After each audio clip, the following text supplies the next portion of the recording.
Hi friends, पिछली class में जो हमने बात की थी वो की थी वाइब्रेशन मैग्नेटोमीटर पे कि किसी अर्थ के किसी पॉइंट का अगर मैग्नेटिक फील्ड हमें पता करना हो तो कैसे किया जाता है।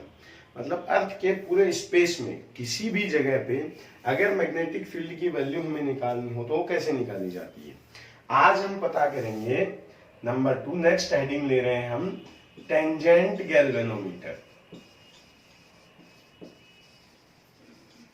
देखो, टेंजेंट गैल्वेनोमीटर किस काम में आता है कि मान लो कोई सर्कुलर कॉइल है जिसका हमें ये पूछा गया है कि इसमें कितना करंट है। करंट मेजर करने के दो तरीके हैं, या तो मैं मीटर से मेजर कर लें, डायरेक्ट करंट की वैल्यू बता दें, या जो दूसरा प्रोसेस है उसको बोलते हैं टेंजेंट गैल्वेनोमीटर। किस काम में आएगा ये? किसी कॉइल का, सर्कुलर कॉइल का करंट मेजर करने के। कैसे मेजर करता है ये? एक कंटिन्यूअस प्रोसेस में आपको एक्सप्लेन यहाँ पे करता हूं। सबसे पहले ये एक कोई डिस्क लेंगे। डिस्क है, एल्यूमिनियम हो सकती है, कॉपर हो सकती है, किसी भी ऑब्जेक्ट की कोई डिस्क है। इस पे एक बीच में होल करेंगे। ये डिस्क है, यहां होल करके यहां एक कील क्लैंप कर देंगे, कोई नीडल यहां पे क्लैंप कर देंगे। इस नीडल पे एक मैग्नेटिक नीडल लगाएंगे यूं। मैग्नेटिक नीडल उस नीडल को बोलते हैं जो हमेशा नॉर्थ साउथ डायरेक्शन में जाके रुकता है।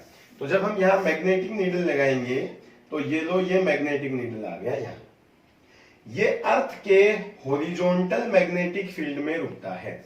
मतलब जो नीडल हमेशा नॉर्थ साउथ डायरेक्शन को फॉलो करता है वो अर्थ के मैग्नेटिक फील्ड के हॉरिजॉन्टल कंपोनेंट पे काम करता है। तो ये है BH, लगा दिया।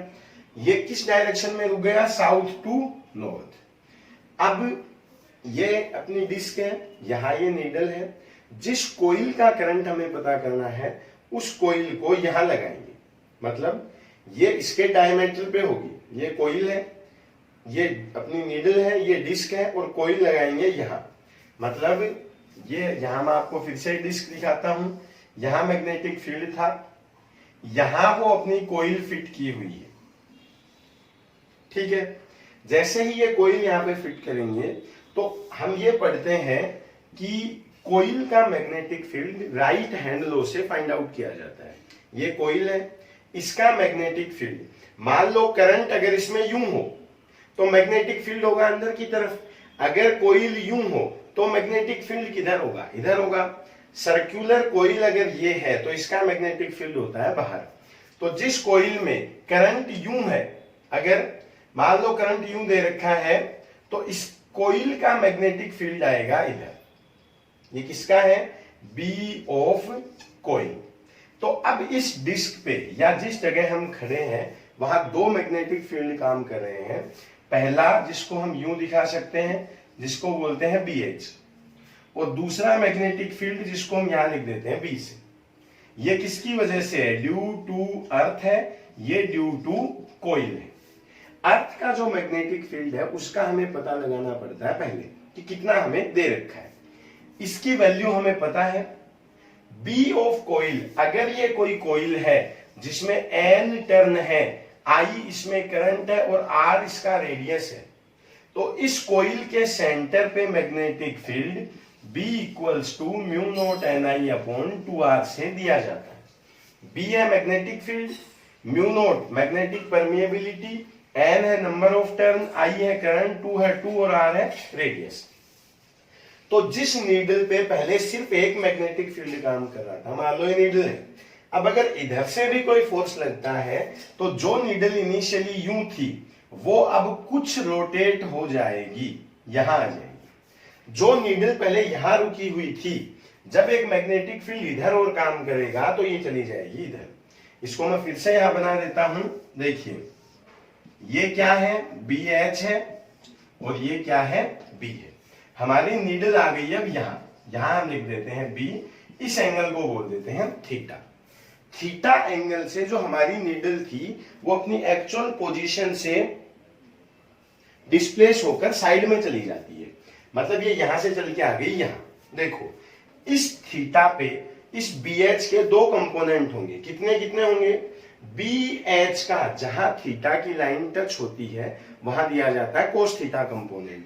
तो तो यहां क्या दिया जाएगा, बी एच कोस थीटा। जहां थीटा टच नहीं होता वहां देते हैं साइन थीटा कंपोनेंट, तो यहां होगा B H sine theta. B H को कर दिया। अब बात करते हैं बी की। ये अगर थीटा है तो ये एंगल दिया जाएगा 90 माइनस थीटा। तो इस बी का यहां होगा बी कोस 90 माइनस थीटा और इधर होगा B sine 90 minus theta. B के हमें दोनों कंपोनेंट मिल जाएंगे, ये भी और ये भी। अब नीडल डिफ्लेक्ट होके यहां तब रुकेगी जब इधर खींचने वाला फोर्स और इधर खींचने वाला फोर्स दोनों क्या हो, इक्वल हो जाए। मीन्स हम कह सकते हैं नीडल विल बी स्टेबल। कब होगी स्टेबल, जब इधर खींचने वाला फोर्स जिसको हम क्या कहते हैं, बी एच साइन थीटा, किसके बराबर हो जाए, बी साइन 90 माइनस थीटा के बराबर। इसको मैं आपको इधर एक्सप्लेन अब करता हूं। ये डायग्राम हम शुरू में समझ चुके हैं, ये क्या था। तो देखो उसको इधर लिखते हैं, बी एच साइन थीटा बराबर हो जाए बी साइन 90 माइनस थीटा के। तो बी एच साइन थीटा बराबर बी साइन 90 माइनस थीटा, इसको बोलते हैं कोस थीटा। तो इसकी जगह पे यहां क्या लिख दिया जाएगा, कोस थीटा। अब अगर इस कोस को यहां ले जाए तो B H sine theta upon cos theta is equals to B sine theta upon cos theta को बोलते हैं टेन थीटा। इसीलिए इस गैल्वेनोमीटर को हमने क्या नाम दिया है, टेंजेंट गैल्वेनोमीटर। टेन थीटा आने की वजह से तो हम B इज इक्वल्स टू लिख सकते हैं बी एच टेन थीटा। इस रूल को बोलते हैं टेंजेंट रूल, और इस रूल पे बेस्ड होने की वजह से इस गैल्वेनोमीटर का नाम दिया जाता है टेंजेंट गैल्वेनोमीटर। देखो अब सवाल ये उठता है, इस टेंजेंट रूल से हम कॉइल का करंट कैसे फाइंड आउट कर सकते हैं। तो देखो B की जगह हम क्या लिख सकते हैं, mu naught N I upon 2r। ये लो mu naught N I upon 2r is equals to B H tan theta. देखो कोइल की रेडियस क्या है, इसके लेके आप मेजर कर सकते हो। r पता है, म्यू नॉट कांस्टेंट है, n नंबर ऑफ टर्न कितने हैं, 1 2 3 4 5 जितना भी काउंट कर सकते हैं। बी एच अर्थ का मैग्नेटिक फील्ड हमें पता है, टेन थीटा कितने एंगल से साइड में आ गई है, इसको बोलते हैं टेन थीटा। इन सब की वैल्यू हमें पता है सिवाय करंट के। तो यहां से हम किसकी वैल्यू फाइंड आउट कर सकते हैं, करंट की। इसलिए टेंजेंट गैल्वेनोमीटर के सामने हम लिख सकते हैं it is used to measure the current. अब हम आपको करके दिखाते हैं सिर्फ दो क्वेश्चन की करंट की वैल्यू कैसे इससे फाइंड आउट कर सकते हैं। तो स्टार्ट अब हम करते हैं क्या कि इस फॉर्मूले पे बेस्ड हमसे क्वेश्चन किस तरह से पूछा जा सकता है, क्या क्या पॉसिबिलिटी अलग अलग क्वेश्चन की इस पे बन सकती है, उन सबको डिस्कस करेंगे हम अब यहाँ कि टेंजेंट गैल्वेनोमीटर में क्या पॉसिबिलिटी क्वेश्चन की हो सकती है। तो देखो अपनी हेडिंग है टेंजेंट गैल्वेनोमीटर, जिसका रूल हमें मिल गया है B is equals to B H tan theta.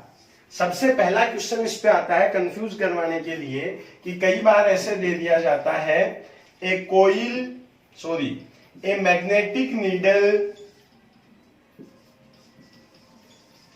Is in direction of earth's magnetic field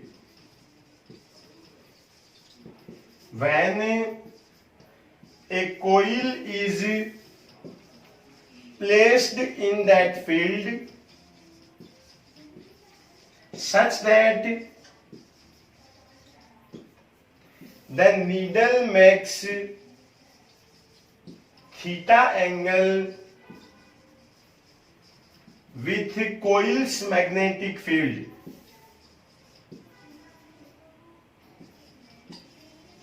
which is perpendicular to Earth's field, then what is the right formula?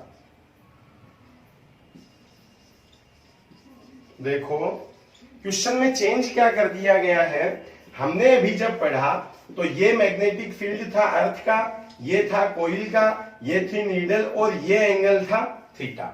अब यहां जो change किया है इसने वो कहां किया है, यहां ये बोलता है that the needle makes theta angle with coils magnetic field, की जो नीडल है वो थीटा एंगल किससे बनाता है, कोइल के मैग्नेटिक फील्ड से। अब कोइल का मैग्नेटिक फील्ड ये है, तो जो एंगल आपने यहां थीटा मान लिया है वो थीटा दे रखा है यहां। सेम फॉर्मूले से अगर आप आंसर कैलकुलेट करना चाहो तो इस थीटा की जगह हमें क्या रखना है, ये एंगल कितना होगा 90 माइनस थीटा। तो अब जो राइट फॉर्मूला इसके लिए हो जाएगा वो होगा B is equals to B H tan 90 minus theta. जो थीटा हम यहां इसके लिए ले रहे थे वो थीटा दे रखा है यहां, तो इस थीटा की जगह अगर 90 माइनस थीटा कर देंगे तो फॉर्मूला क्या हो जाएगा, B is equals to B H tan 90 minus theta. Tan 90 minus theta को बोलते हैं कोट थीटा। तो अब जो फॉर्मूला था B is equals to B H tan theta, उसको लिखा जाएगा B is equals to B H cot theta. Question जब एग्जाम में आए तो आपको पहले चेक कर लेना है कि एंगल किससे दे रखा है, अर्थ के मैग्नेटिक फील्ड से दे रखा है या कोइल के मैग्नेटिक फील्ड से दे रखा है, उसके बाद ही फॉर्मूला अप्लाई करना है।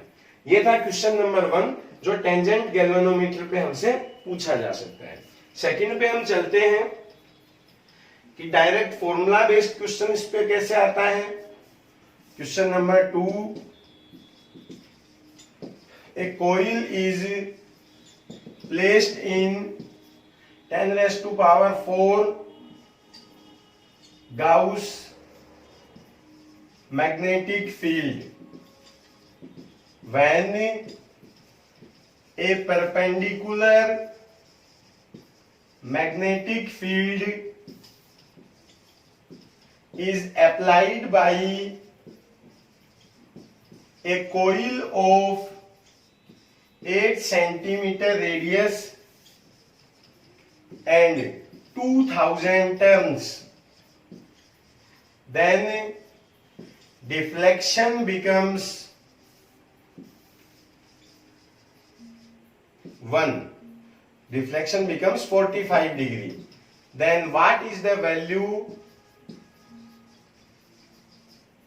of current in coil? तो करंट की वैल्यू क्या है, देखो कैसे करेंगे। यहां हम बात करते हैं B इज इक्वल्स टू लिखना है B H tan theta, B की जगह लिखना है mu naught N I upon 2r is equals to B H tan theta.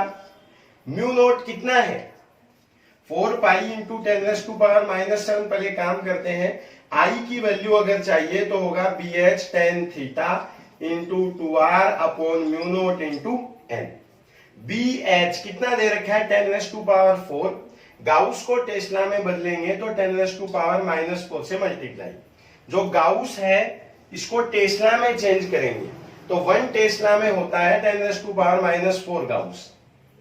लिख दिया। 10 थीटा, थीटा दे रखा है 45, deflection becomes this.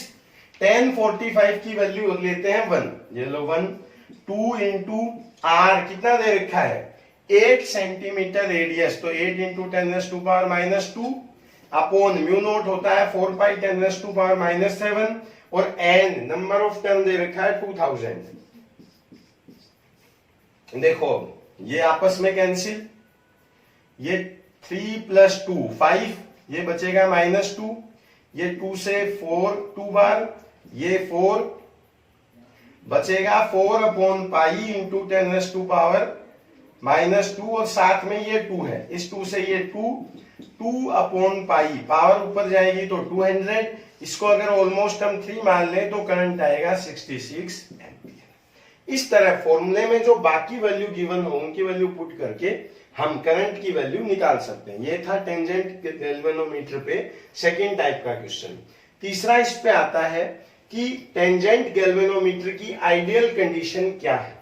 Ideal condition तब लेते हैं जब थीटा 45 डिग्री हो। What is the ideal condition of tangent galvanometer?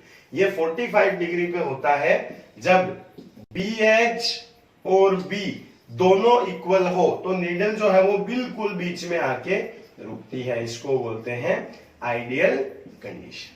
ये था टेंजेंट गैल्वेनोमीटर। नेक्स्ट लेक्चर में हम पढ़ेंगे comparison of diamagnetic, paramagnetic and ferromagnetic material.